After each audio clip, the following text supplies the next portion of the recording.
Hello, everyone, everywhere. This is Bob Thibodeau with the Kingdom Crossroads podcast, and you are listening to the Going North podcast with my good friend Don Brightman.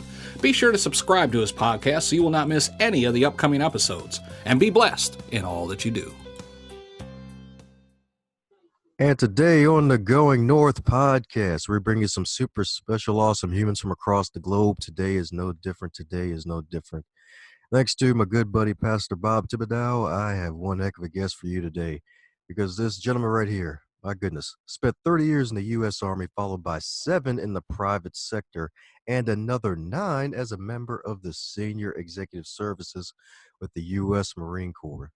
And along the way, this wonderful gentleman right here has led soldiers, sailors, and Marines at each level, from lieutenant to general officer to senior executive, while serving 10 years in Europe and another 12 in the Pacific.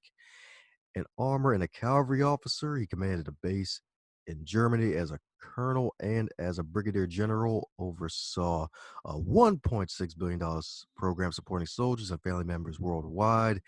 And present at the Pentagon on 9/11, he subsequently led the effort to secure the state of Hawaii from a terrorist attack, an effort that received national recognition after retiring from the Army in 2003. And it just keeps going on and on and on, because down the road in 2011, he was inducted into the Purdue University Tri-Service ROTC Hall of Fame. And since October 2019, he transferred into the next chapter of his life in Bluffton, South Carolina, becoming an award-winning, best-selling author and motivational speaker on leadership and performance excellence. So let's give it up for the man himself, the retired Major General himself, Craig Whelden. How you doing today, sir? Hey, Dom, I'm doing great. Thanks for inviting me today. Hey, it's great having you on, and thanks so much for your years of service and helping folks to stay on their level of excellence. Well, thanks. Yes, sir, indeed. Yes, sir, indeed. Well, as with all introductions, there's always some behind-the-page resume stuff that doesn't get added in. So mind filling in any cavities or miss some things in the introduction? No, not at all. I've gone through about 4 career iterations: 30 years in the Army, 7 years in the private sector, another 9 years with the Marine Corps. And I'm actually starting a brand new um, career, if you might call it that, as an author and a speaker. And it's been an interesting learning experience. But it's my firm belief that even at age 68, which is what I am right now, it's never too late to start something new. And I'm excited about the journey, quite frankly, more than the destination, as I have been throughout my life. Nice. That's what I'm talking about. A man's 68 and moving like he's 28. Yeah, I'm trying to anyway. About 2 years ago, somebody asked me what I wanted to do when I retired. And I said, I don't want to go play golf and go fishing and just go travel like so many people seem to do when they retire. What I want to do is I want to give back to the next generation 50 years of what I've learned through leadership and life lessons. And they said to me, well, then you need a book. And I said, a book? Are you kidding me? I can't write a book. That was a pretty intimidating statement for me. But to make a long story short, I ended up writing a book. It was a great adventure. It got published a little over a year ago. It's a bestseller in 5 countries. It's won 2 awards. I've given away thousands of copies myself, and it's really intended to do exactly that. Give back 50 years of what I've learned. I start with my journey when I was 14 years old, became an Eagle Scout, and carry it kind of all the way through to today. And life, is like walking down a path. You see rocks along the path, and all those rocks represent what's good in your life experience and what's bad in your life experience. And what I tell people is you should pick up the rocks along that path, put them in your rucksack, because you want to remind yourself of those things that are good so that you can repeat those. And you want to remind yourself, as importantly, of those things that are not so good so that you don't repeat those. And I've got an awful lot of rocks in my rucksack, and I talk about them in my book quite a bit. Nice. And the beautiful thing is that with all of your knowledge and experience, 50 years of it, which is fabulous, is the fact that your father too was also in the military. So it's almost like a generational sort of thing. Yeah, I've got an interesting photo in my office. It's got my grandfather, my father, myself, and my nephew, four generations of Weldons in uniform. Photos taken at about the same time in our mid 20s or so. My grandfather was in World War One. My father was in World War Two. My nephew and I actually served together at Marine Corps Forces Pacific in Hawaii for 3 years when he was a chief warrant officer for the Marine Corps, and I was the executive director of that command.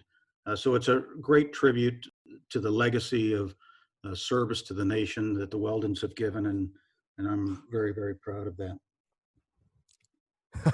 Nice. Wow, four generations. So is there going to be a fifth one? I don't know. My son and my daughter are neither one in the military, nor are they interested in the military. And my nephew, who's got two boys, are still young. So we will see. Hey, that's us. They're probably like, we're going to take a break. We're going to take a break with this one. But there's so many other ways of contributing. There's so many other ways of selfless service. The military doesn't have um, the corner on service, and I think the COVID situation that we're currently going through brings that out in spades. I was talking yesterday on a global mindset forum, a collection of about 20 thought leaders around the country, and I made the point in that live session to about 500 people who were attending that the new heroes of today are not just the military, but those that serve on the front line of the healthcare industry. And not only that, in the retail industry. If you go to Walmart or Kmart, or Kmart, I think is gone, Target or Kroger, or anyone that serves you, and you find somebody on the other side of a cashier register wearing a mask, and they're there for 8, 9 hours a day. Those are the people that are serving us, who I think we probably took for granted more than we should before COVID hit.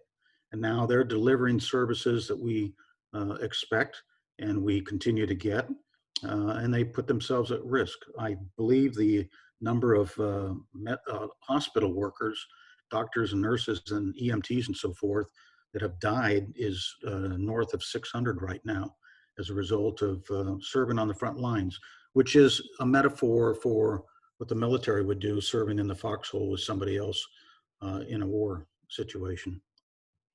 So I think, there's a greater appreciation for others that contribute beyond the military, and we need to recognize that. Amen to that, because it's so true, especially when you go in during the later hours and you see them so beaten down in their faces. You could hear it in their voices like, oh, man, it's like, man, who was mean to this person today? Because they don't need it. Yeah, yeah. Yes, indeed. Yes, indeed.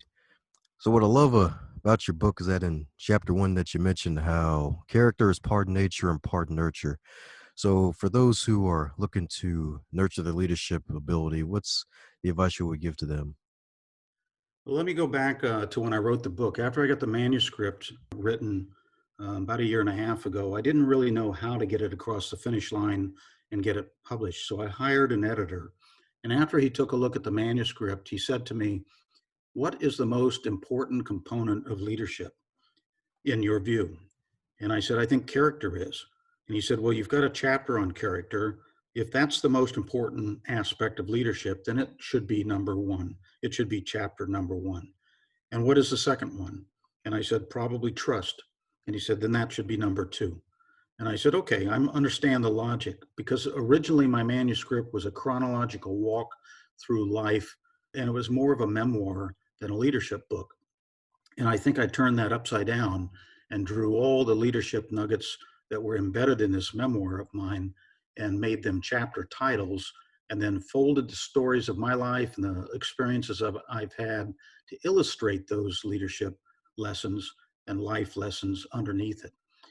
So it isn't chronological anymore. It's subjectively designed to put what's most important up front. So, what is character? Character is a combination of a lot of things. It's integrity, it's courage, it's ambition, perseverance. Some people would call that grit, self awareness, honesty, caring, having a positive attitude, displaying empathy and humility, taking care of people, and so much more. And I think that if people don't have strong character, then they're going to stumble in their leadership journey, and they're probably going to stumble in their life journey as well. So it's the foundation of everything else for a strong leader. Trust is something that is also critical. Yesterday in this global mindset forum that I participated in, I followed Stephen Covey, and Stephen Covey is probably one of the world-renowned experts on leadership and trust. And he talked extensively about trust. He said trust basically is confidence. It's the same thing as confidence, but it's a combination of character and competence. And competence is the ability to do something, but character is having the right components to deliver it in the right way, as I just rattled off a whole bunch of character attributes. And I agree with that. So character is important. My father had tremendous character. I've dedicated my book to him. He had what I would call grit. And I think I finally got that sometime in college and realized that if I wanted to succeed in life, I had to buckle down and focus on the right things in life. And that's what I did. And I think it turned out okay. Oh yeah, good thing it did, because I did get to that story about your little curiosity experiment. Yeah. Would you like me to tell that? Sure. So in college, I was in college in 1969 to 1973.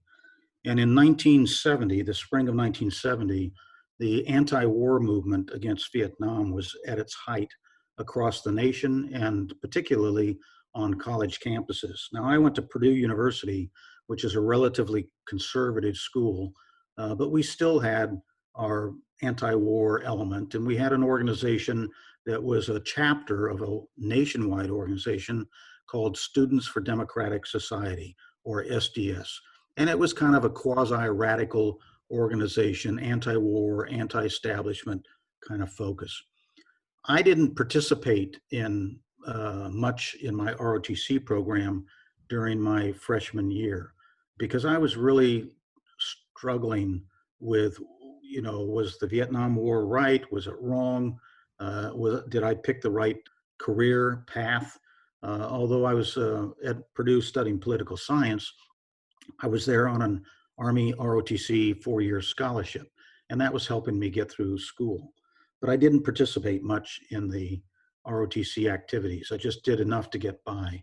So in the spring of 1970, they had an awards ceremony, and because of the planned SDS activity on the mall that day, they moved the award ceremony into the Armory, which was a very large open building.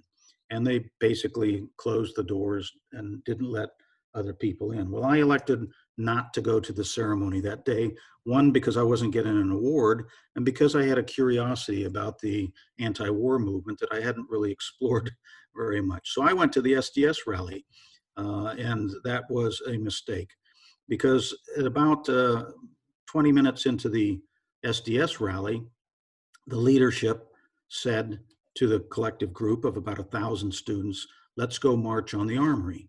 So they did, and everybody went over to the Armory. They broke into the Armory, and they started chanting, 1, 2, 3, 4, we don't want your effing war.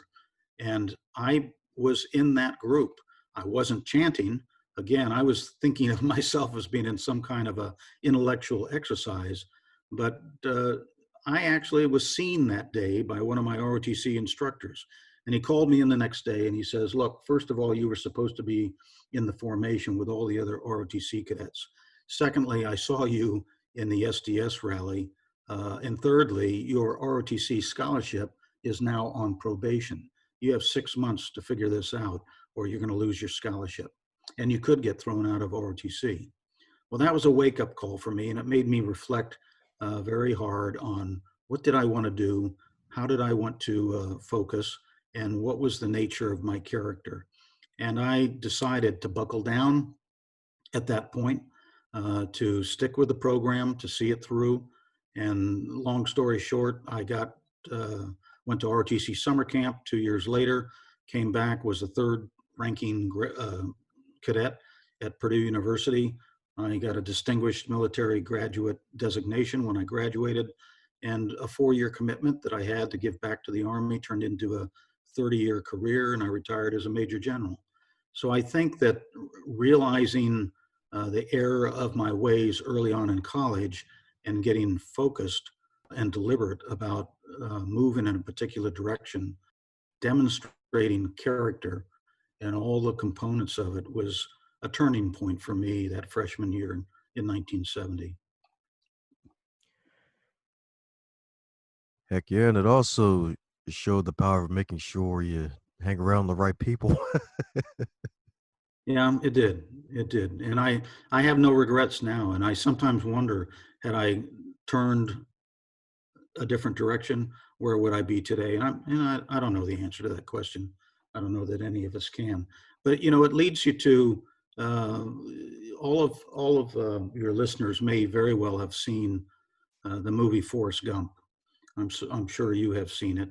And for those who have not seen it, Forrest Gump is sitting on a bench in and he's got a box of chocolates in his lap.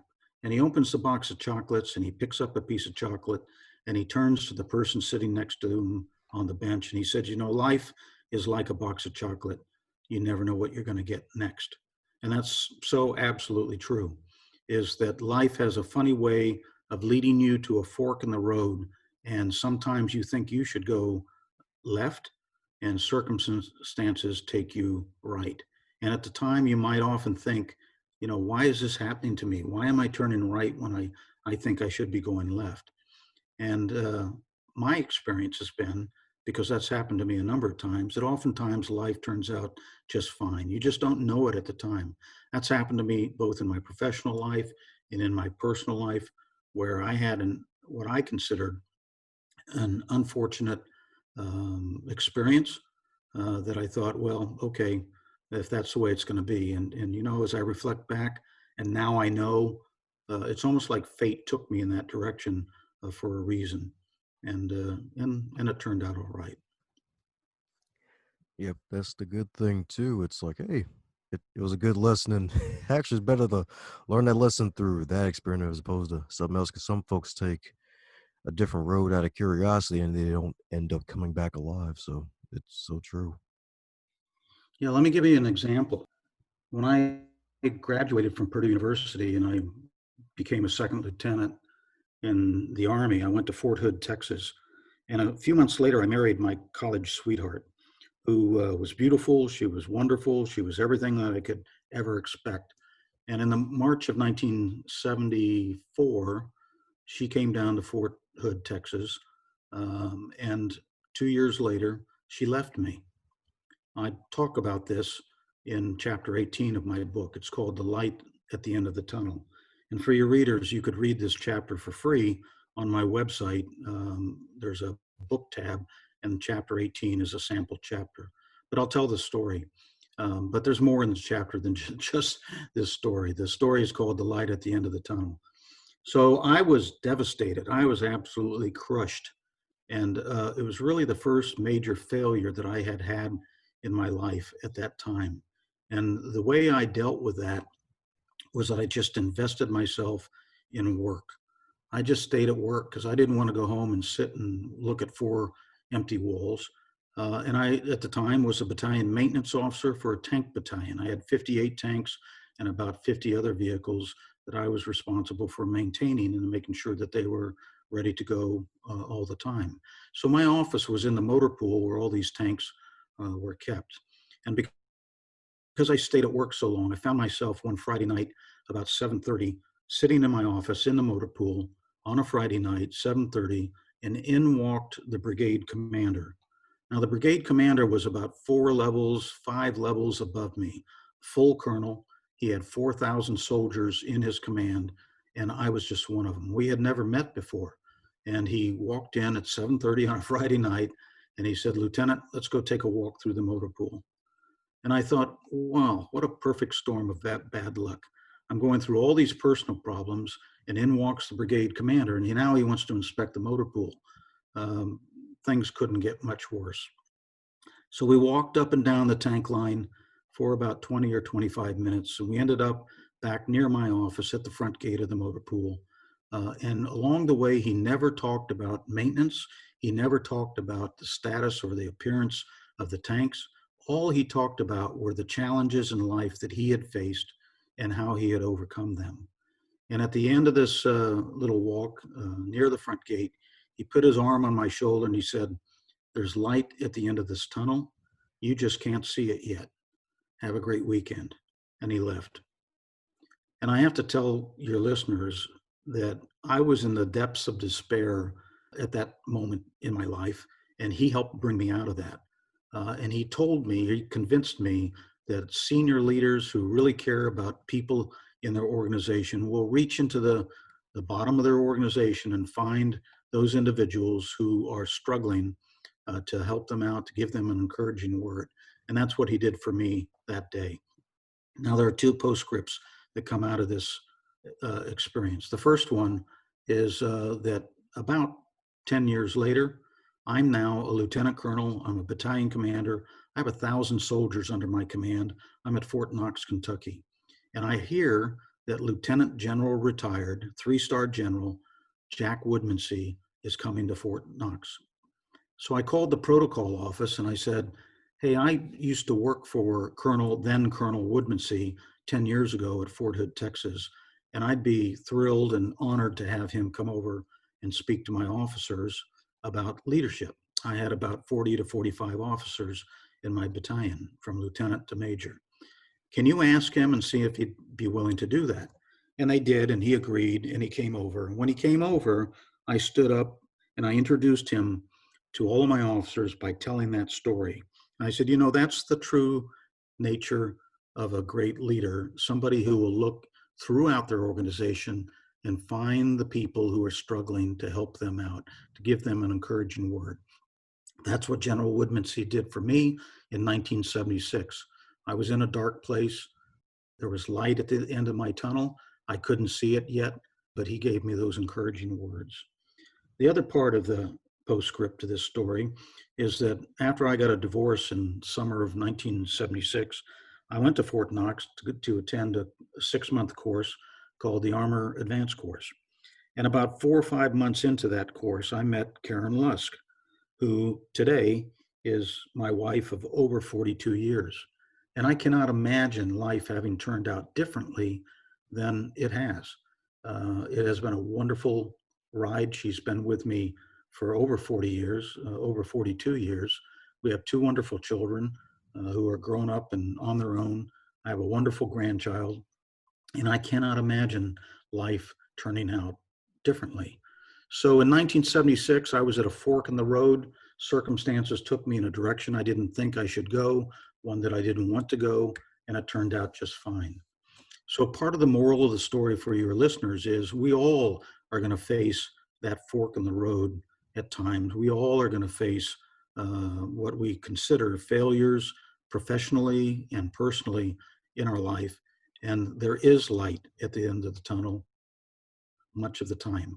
And too often young people who have never experienced that kind of tragedy, that kind of disappointment, that kind of struggle before give up. And so you have many young people who take their own life early in life because they can't see the light at the end of their own tunnel, when in fact there is. Let me give an example of one. My sister, who's 8 years younger than I am, committed suicide on Christmas Eve, 1999.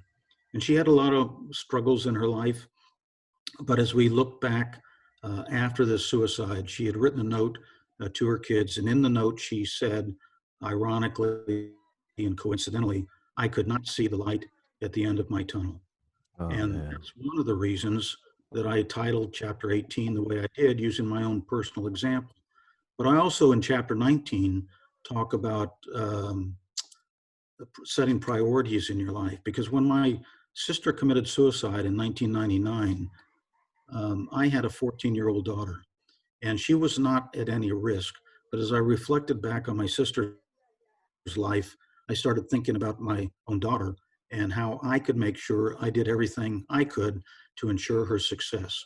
And again, she was not at any risk at the time, but I just wanted to do everything I could to ensure that we never got to that risk. So let me pause a moment, tell a little story, and you'll see where this is going. Some of your listeners may have heard this story before, but for those that haven't, there's a professor and he's sitting at the front of his class, and he has a table in front of him. It's covered with a cloth. He reaches under the cloth. He brings out a large glass jar and he puts it up on the table. He then pulls out a basket full of rocks, and he takes the rocks one by one and puts them into the jar until the jar is full. And when the jar is full, he turns to his class and he says, "Is the jar full?" And they all kind of shake their head up and down and go, "Yep, jar's full." He then reaches underneath the table and he pulls out a bag of sand, and he pours the sand into the jar. And the sand granules run down amongst all the rocks and in between them and fill up from the bottom until it gets to the top. And he turns to the class and he says, "Is the jar full?" And they all kind of snicker and go, "Well, okay, you fooled us once, but yeah, now the jar's full." So he reaches under the table one more time and he pulls out a pitcher of water, and he pours the water into the jar, and the water goes down among the rocks, among the granules of sand, and it fills eventually to the top. And he says to the class, "Is the jar full?" Now they feel kind of silly because they don't know what else he's got underneath that table, and he doesn't know what he could possibly put into that jar other than what he's already put. Well, he doesn't have anything else to put in it, so he turns to the class and he says, "Look, the moral of the story is the rocks represent what's most important in your life. Put the rocks in the jar first. Because if you put the other things in the jar, the sand and the water, you're not going to get every rock in this jar.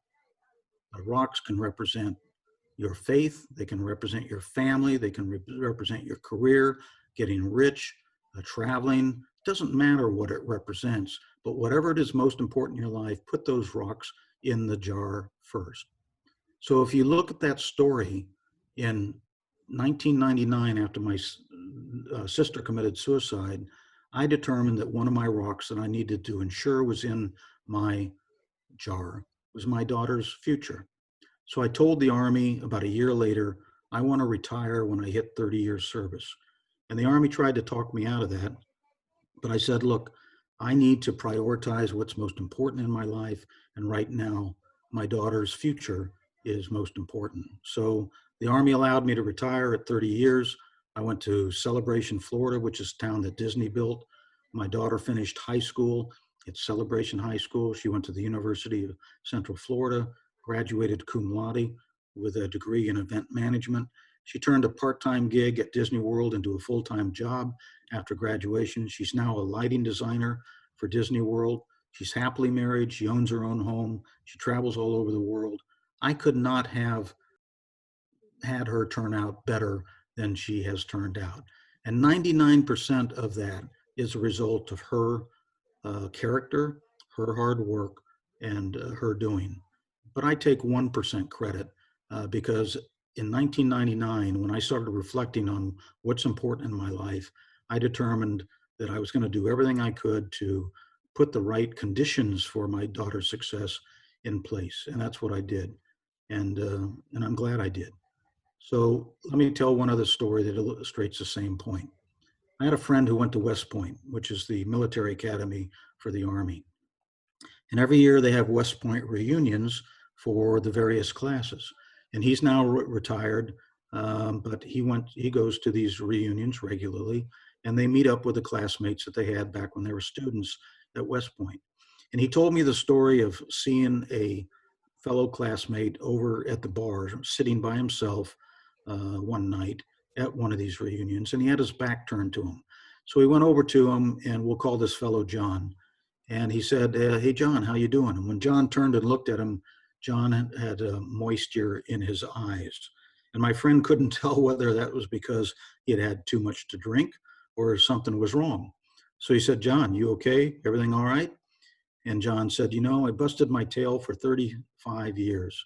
The Army rewarded me with promotions and command jobs and wonderful assignments. And along the way, my wife left me, and now my kids won't talk to me. So you have to think, what were the rocks that this retired general put into his jar years ago. And the rocks that he put in prioritized was his career first and perhaps his family second.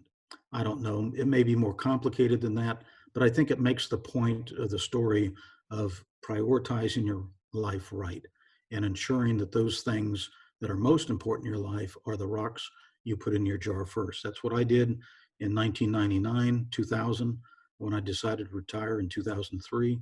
And I think life turned out just fine. Amen to that. Amen to that. Definitely a powerful story right there of making sure you put the right rocks in your life, indeed. And that's actually the best version of that story I actually ever heard, with the real meaning behind it, because it's so darn true. We have to find out what those rocks are and make sure and make sure they're the right rocks nonetheless too. Yeah, absolutely. Man, oh man. Man, oh Can I man. tell another story? Oh My sure, go ahead. my book is full of stories, as you can imagine. In 1984, I was a student at Command and General Staff College at Fort Leavenworth, Kansas. And I was a young major getting ready to launch out in the second half of what I thought would be about a 20-year career, which ended up in being a 30-year career. But in any case, in the spring of 1984, the Chief of Staff of the Army came out to speak to the students. And he typically would give kind of a review of where he saw things going in the Army. The Chief of Staff of the Army is a senior Army officer in the Army. He's a four-star general, and he's the first among all the other four-star generals. There are about 10 or 12 in the Army at the four-star rank. And after his presentation, he took questions, and a major raised his hand and he said, General, can you define for us what success in today's Army looks like? Is it a 20-year career? Is it lieutenant colonel, attaining the rank of lieutenant colonel? Is it battalion command? How do you define success in today's Army? And the general said, after thinking a moment, he said, life in the Army, life in a corporate world, just like in the military, is like climbing a ladder. When you start off, you're standing at the bottom of this very tall ladder and you're looking up, and it's a tall ladder. And each of the rungs on the ladder represent advancement. In the case of the military, it's promotion to the next rank. In the military, if you look at the ladder, the very top rung is the chairman of the Joint Chiefs of Staff. That person is the senior person in uniform in the military in the United States. 99.9+% of us will never attain that top rung. And he said that day to us, he says, I will not become the chairman of the Joint Chiefs of Staff. I will retire as the Chief of Staff of the Army. And he said, there are about 10 or 12 other four-star generals in the Army right now. And I can tell you that there are several of them that if they were in my shoes and they retired as the Chief of Staff of the Army, they would be disappointed. And we all thought, duh, why in the world would that be? And he says, because life is like climbing a ladder. When you stand at the bottom and you look up and it's a tall ladder, but you reach out and you grab that very first rung, it's not that difficult. For all of you, it was when you became a second lieutenant, whether you got commissioned from West Point University or officer candidate school, you all became a second lieutenant somewhere around 10 years ago. About 2 years later, you reached out and grabbed the next rung on the ladder. That was first lieutenant. And about 2 years after that, you reached out and grabbed the next rung on the ladder, which is a captain. And then the next rung is major, and so on and so forth. As you climb this ladder, it becomes more difficult, more challenging. Metaphorically speaking, because the ladder is tall and you're climbing and you're getting tired. The air is thinner because you're higher. The rungs are getting further apart. In some cases, you're standing on a rung, and in order to get to the next rung, you have to actually jump, which means you're taking some risk. But I'm here to tell you that every single one of you will eventually reach the last rung on your ladder. You need to determine where that is, certainly aim to get there, but once you get there, be satisfied, and everything else after that is gravy. And I thought, well, that's pretty good advice. What do I want to do? I want to be a battalion commander. And if I become a battalion commander, which is command of anywhere from 500 to 1,000 soldiers, then I'll be satisfied. I will have reached my rung on the ladder. So about 5 years later, I became a battalion commander. And I had to remind myself from that point forward, because I had another 15 years ahead of me that I didn't even see at that time. Everything that came after that was gravy. Everything after that was icing on the cake. And I had to remind myself, look, if I retire tomorrow, I need to retire satisfied that I have reached the rung on my ladder that I set out to achieve. I have counseled uh, a few colonels, both in the Army and in the Marine Corps, who retired as colonels, who were both disappointed and bitter when they retired because they didn't become a general and they thought they should have become a general. And when I talked to them, I said, retiring as a colonel in the Army, particularly if you commanded as a colonel, is a hugely successful career. You should be very, very satisfied with what you have achieved and what you have accomplished. But these are very, very ambitious people. And I said, you need to not look back, you need to look forward. Find another ladder to climb. And that's exactly what I have done when I retired from federal service finally for the last time in October of 2019, just 8 months ago. I found another ladder to climb, and it was writing a book and then becoming a speaker. And I'm somewhere near the bottom of that ladder, and I'm 68 years old. So for me, it's all about the journey. It's not so much the destination. It's all about climbing that ladder. And I'm starting to climb another ladder, and I'm excited about it. And I'm having a lot of fun doing it. Now, after I wrote that chapter, I thought to myself, there will be some people out there who will be critical of me saying, be satisfied when you get to the rung on your ladder. And they will say, well, you're stifling ambition by saying that. So I wrote another chapter. The chapter after that is called the 1% advantage. And the 1% advantage, or what I'll call, again, metaphorically speaking, the 1% of people who achieve extraordinary results. They are the chairman of the Joint Chiefs of Staff. They do become a 4-star general. If they're in the entertainment industry, they win an Oscar, or they win an Emmy, or they win a Grammy. If they're an athlete, they get into the Hall of Fame, the professional Hall of Fame in their sport, or they win a gold medal at the Olympics. Those are the people who achieve the 1%. But that can sometimes come at great cost. And you have to decide, going back to the story about the rocks in the jar, what's most important to you, and is it worth the sacrifices that you gave up? And if you reflect back on the story at West Point of the 3-star general, he obviously was very, very ambitious, worked very, very hard, but he sacrificed his family along the way. And he may not have even known that he was doing that at the time, but he lost his wife, and his kids won't even talk to him anymore. So be careful what you ask for when you're striving to reach the very top of any profession or any achievement, because sometimes it comes with great risk, and you could regret what you leave behind. Ah, yes, indeed. So true, indeed. So true, indeed. It's like you got to count the cost ahead of time and actually probably enlist some advice from those around you and heck, even those ahead of you, and ask them of their experiences with it. So that way you don't make that mistake of neglecting your family like that. It's absolutely true. The title of my book is Leadership, the Art of Inspiring People to Be Their Best.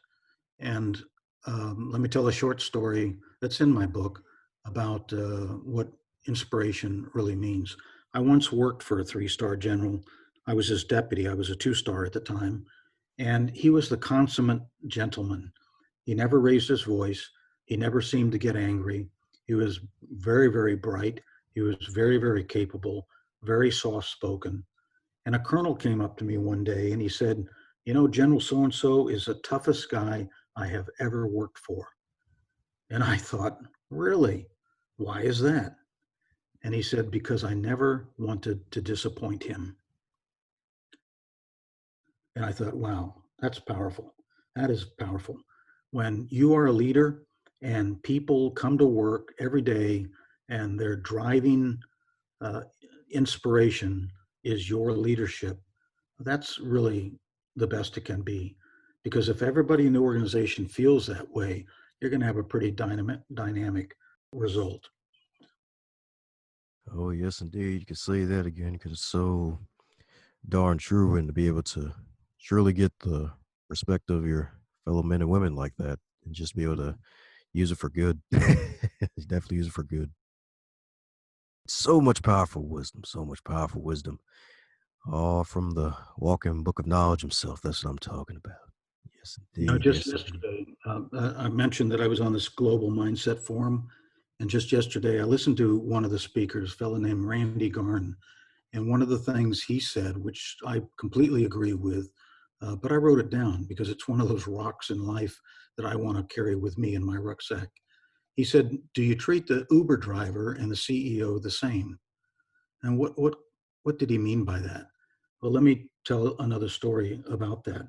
There's a leadership professor in a graduate school program who has 20 or 30 students, and it's test day. And all the students file into the classroom, and he passes out the test, and there's one question on the test. And the question is, what is the name of the janitor that cleans this room?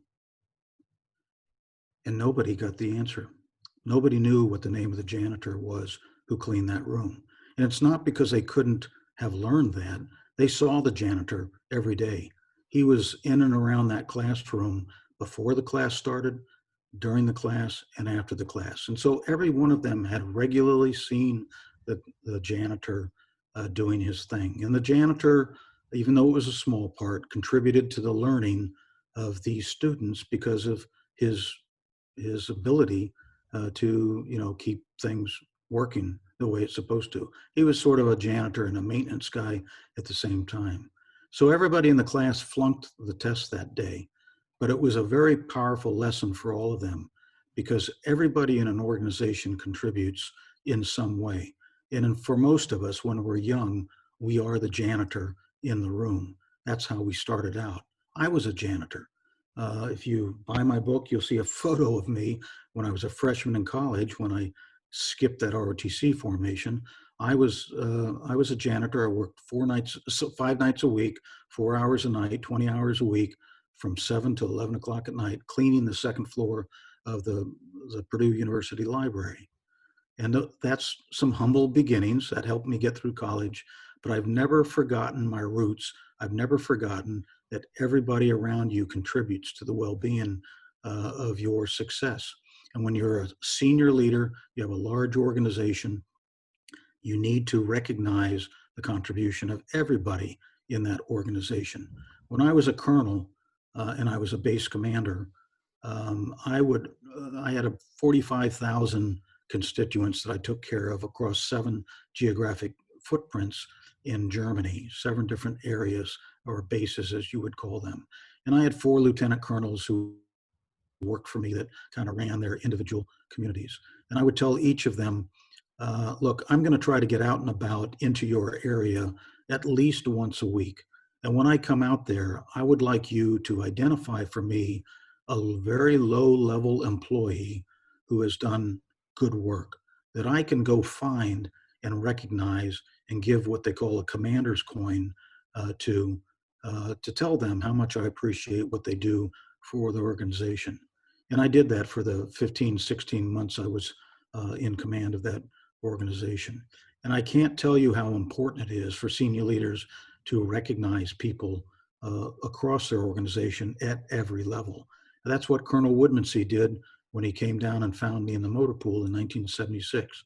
That's what I did when I roamed around my community of 45,000 finding employees in my 3,000 man workforce who otherwise I would never see because the organization was so spread out and so large.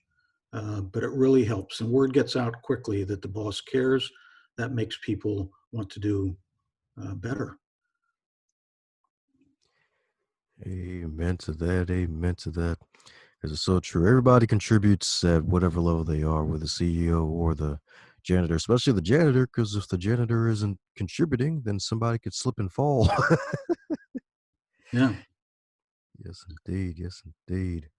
So coming down to the question that every guest gets to receive, and that is if you're to wake up tomorrow and you were 25 again, but this time in the current year 2020, with all of your knowledge and experience, what advice would you give to yourself?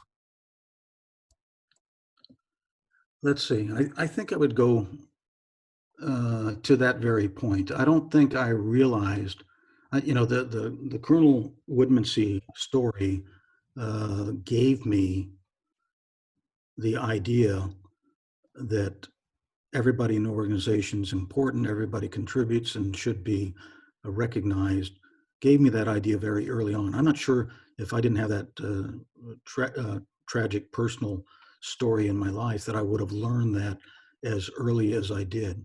And sometimes I see senior leaders who are all about themselves and never recognize or acknowledge the contribution of everybody in their organization.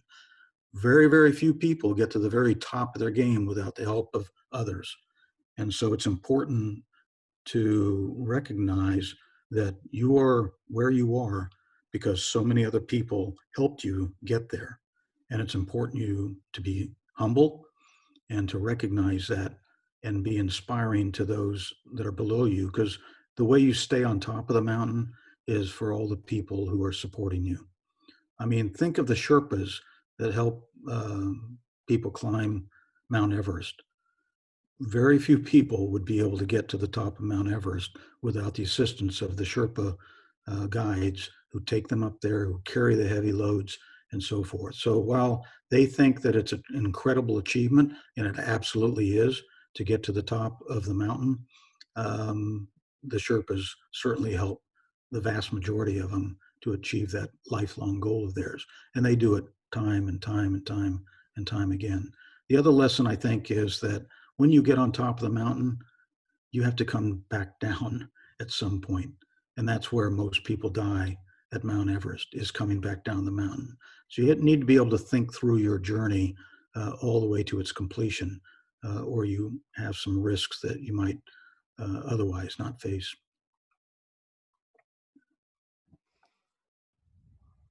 That's what I'm talking about right there. That's what I'm talking about right there. Yes, indeed, folks. Yes, indeed, folks. A man has got stories for days, and if you want to pick up more of them good stories, you better pick up this wonderful book, indeed. This wonderful book, indeed. Leadership and the Art of Inspiring People to Be Their Best.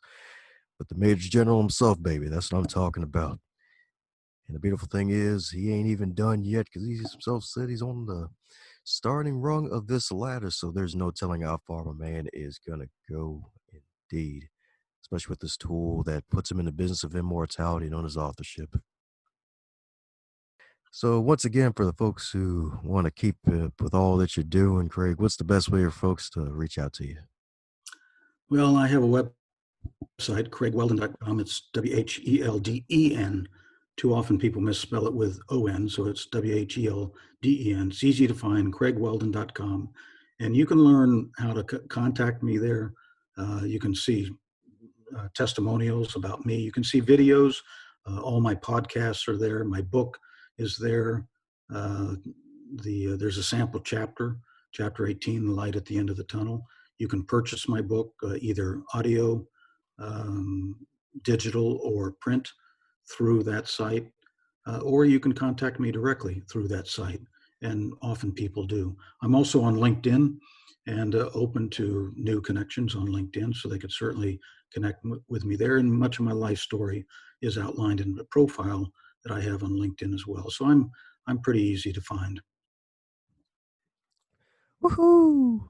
Well, there you have it, folks. There you have it, folks. Keep up with what he's doing. My man's going to be making waves, baby, making all sorts of waves. Maybe even more waves than all the surfers. Who knows? Yes. Yes, indeed. Yes, indeed. So, any parting words for the folks still listening? No, I guess I'd repeat the story about the light at the end of the tunnel. Many of everybody faces challenges in life. You're going to get to a fork in the road and circumstances are going to take you a certain direction. And at the time you may think, this isn't supposed to be happening to me. I should be going this way and not that way. but you end up going that way anyway because of the circumstances you find yourself in. And I would tell you, your listeners, that my experience over 50 years or so is that most of the time things turn out just fine. There is light at the end of the tunnel. You just can't see it yet.